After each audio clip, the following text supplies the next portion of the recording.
allez bien, je suis heureuse de vous retrouver pour cette nouvelle vidéo intitulée Qu'est-ce que la guérison émotionnelle? Mais dans un premier temps, comme d'habitude, je me dois de vous dire, ne prenez que ce qui résonne en vous, que ce que vous avez l'impression qu'il est bon pour vous d'entendre, laissez tout ce qui ne vous plaît pas. Vous avez également le droit de ne pas être d'accord avec le contenu de cette vidéo, auquel cas c'est ok pour moi, mais surtout écoutez-vous et conservez toujours votre propre discernement. Je vous invite également, si ce n'est pas déjà fait, à visionner les vidéos précédentes sur ma chaîne, car en effet mes vidéos sont reliées les unes aux autres et sont évolutives. Dans un second temps, avant de commencer, j'ai comme d'habitude quelqu'un à vous présenter. C'est vrai que j'aime travailler avec des personnages dans mes vidéos car je trouve qu'il est toujours plus simple de comprendre les choses et surtout de s'identifier lorsqu'il y a un exemple, surtout en termes de développement personnel. C'est parti pour la présentation. Ça va aller pour la présentation. On peut commencer. Oui, je suis prête. Vous n'enlevez pas vos couches de superflu? De quoi vous parlez, je ne comprends pas. Ok, c'est pas grave. Commençons. Pouvez-vous nous parler de vous? Je m'appelle Lisa, j'ai 27 ans et je suis en grande souffrance. Je vis des choses qui me submergent de douleur. Je vis des relations très complexes et tristes dans lesquelles je ne reçois pas d'amour. Je me sens pas à ma place non plus dans ma vie professionnelle et j'ai surtout l'impression de ne jamais être suffisante comme je suis pour qui que ce soit. Très bien, c'est très triste tout ce que vous m'expliquez là. Et aujourd'hui, qui êtes-vous? Comment vous décriveriez-vous? Je suis une femme qui a besoin de se retrouver, je pense. La vie m'a énormément martelée et je me suis perdue. Donc je pense que je dirais que je suis une femme perdue, mais qui a profondément envie et besoin que ma vie change et qui garde quand même espoir au fond de moi. Vous vous sentez responsable des problèmes que vous avez vécus dans votre vie? Je ne pense pas à certaines choses, peut-être, mais en tout cas j'ai toujours eu l'impression de faire de mon mieux. Pensez-vous que faire de son mieux, c'est vraiment faire bien? Si je réponds à cette question sincèrement, je pense que non. On fait de son mieux, mais avec le vécu qu'on a.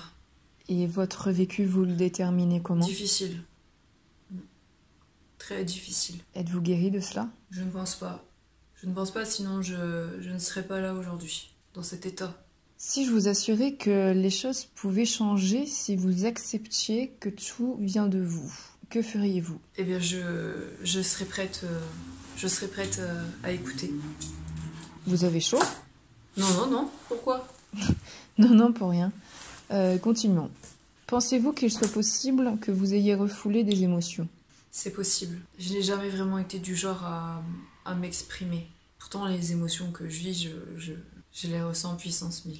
Et où sont-elles passées si vous ne les avez jamais vraiment exprimées, vécues? Je pense qu'elles sont en moi quelque part, cachées profondément et j'ai peut-être pas conscience. J'en ai peut-être pas conscience vraiment, mais je sais qu'elles sont là quelque part.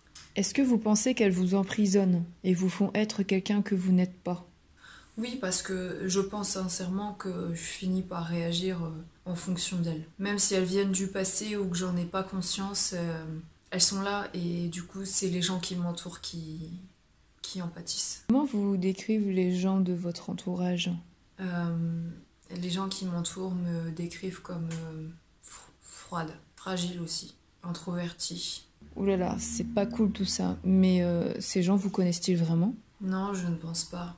Et en fait, ils ne voient que mes masques. Et je peux pas leur en vouloir. Non, je peux pas leur en vouloir. Parce que je m'exprime pas assez. Ils ne voient que ce que je veux bien leur montrer. Que pensez-vous qu'il vous faille pour vous libérer de vos émotions? Je pense que j'ai besoin de les vivre, de les laisser me submerger pour pouvoir m'en libérer. Et je pense que j'ai surtout, avant tout ça, besoin de comprendre la source, d'où elles viennent, quels événements, qu'est-ce qui est caché au fond de moi. Pensez-vous que votre enfance et vos expériences passées en tant qu'adulte en sont la source? C'est une possibilité, ouais. Je ne ferme pas la porte à cette éventualité. Surtout si ça peut me libérer, je veux vraiment aujourd'hui me sentir mieux, voilà, avec moi-même. Pourriez-vous nous citer quelques émotions maintenant qui vous viennent en tête à évacuer, par exemple, suite à notre conversation? La tristesse, la colère, la rage, la fatigue émotionnelle. Ah, ça y est, on y vient. Vous avez dit la fatigue émotionnelle? Oui,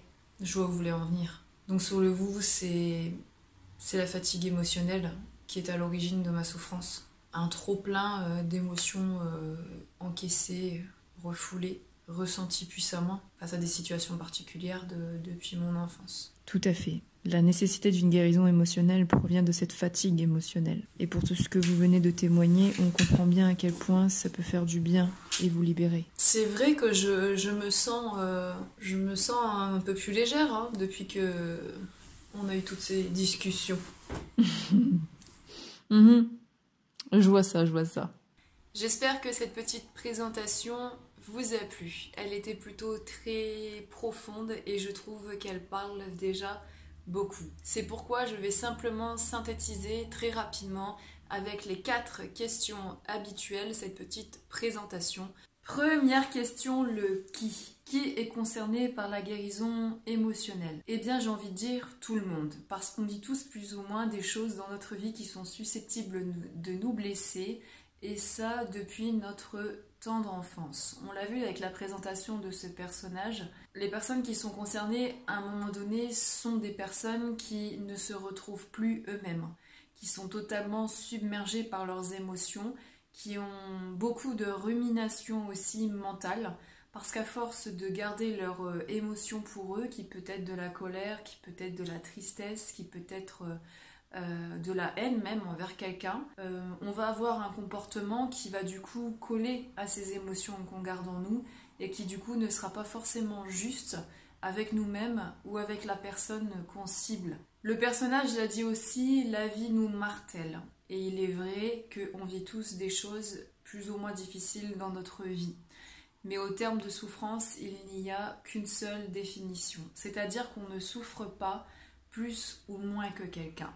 À partir du moment où le même terme est employé, c'est que la douleur qui est ressentie est identique, à la différence qu'elle peut provenir en effet d'événements différents, de difficultés différentes ou de peines différentes. Il est bon aussi pour les personnes que je vais citer de guérir émotionnellement, c'est-à-dire les personnes qui sont en permanence dans une exigence avec eux-mêmes, toujours le besoin ou le ressenti ou la nécessité de devoir être parfait. Et malheureusement, beaucoup de personnes ont associé le fait d'être parfait au fait de ne pas vivre ses émotions. Auquel cas, on perd de son authenticité parce qu'on se dit toujours qu'il faut que je sois fort, ça va aller. Je suis forte, ça va aller. Il faut que je continue d'avancer. Il faut que je montre l'exemple pour mon compagnon, ma compagne, pour mon enfant, pour mes parents. Et auquel cas, là, on se perd justement dans ces émotions qu'on refoule parce que tout ce qui n'est pas exprimé ou libéré maintenant comme émotion sera amené à ressortir beaucoup plus tard et du coup en décuplé. Deuxième question. Pourquoi? Pourquoi guérir émotionnellement?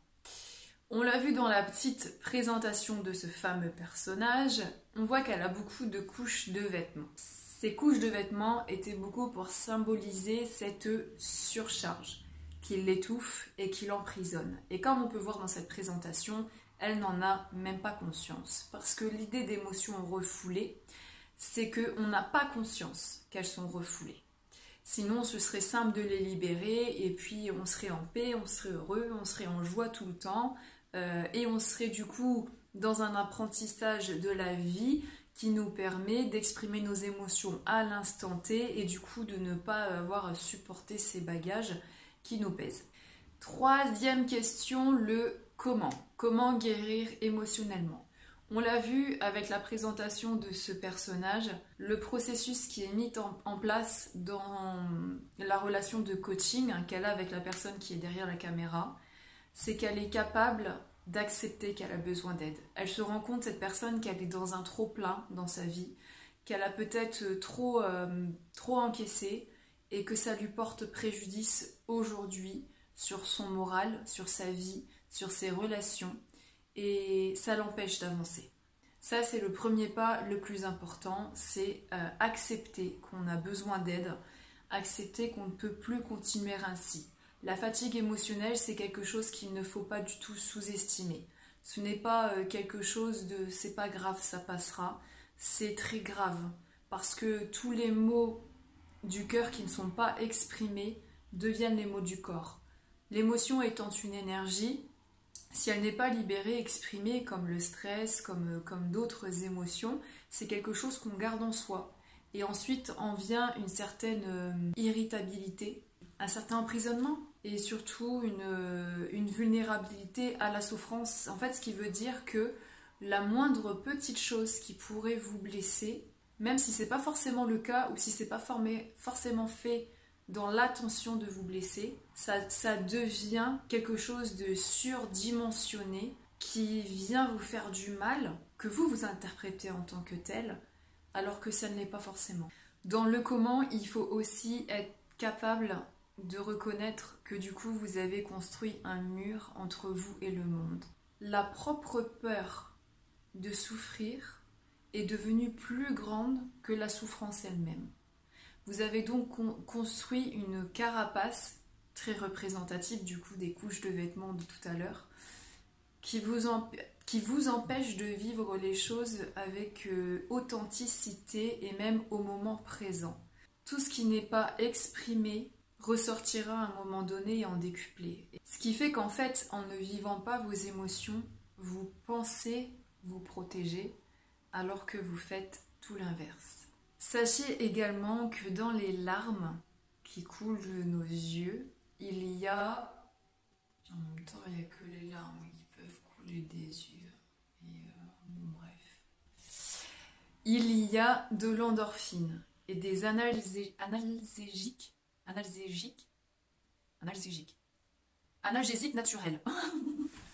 Analgésiques naturels qui font du bien en fait. C'est-à-dire que pleurer, c'est un système créé à proprement parler, c'est scientifique, par le corps, qui permet de libérer des endorphines, qui permet de libérer une essence en fait du bien-être. Donc le fait d'exprimer ses émotions, c'est une vraie libération, à la fois pour votre esprit, mais également pour votre corps. Et pour guérir, il faut, je dirais même, surtout prendre conscience de la blessure. C'est parfois remonter au moment qui vous a blessé. Le fait d'aller à la source, c'est se laisser l'opportunité, le temps d'un instant, d'aller ressentir ce que vous avez refoulé pour vous en libérer. Vous avez le droit de ressentir de la colère, vous avez le droit de ressentir de la tristesse, vous avez le droit de vivre vos émotions.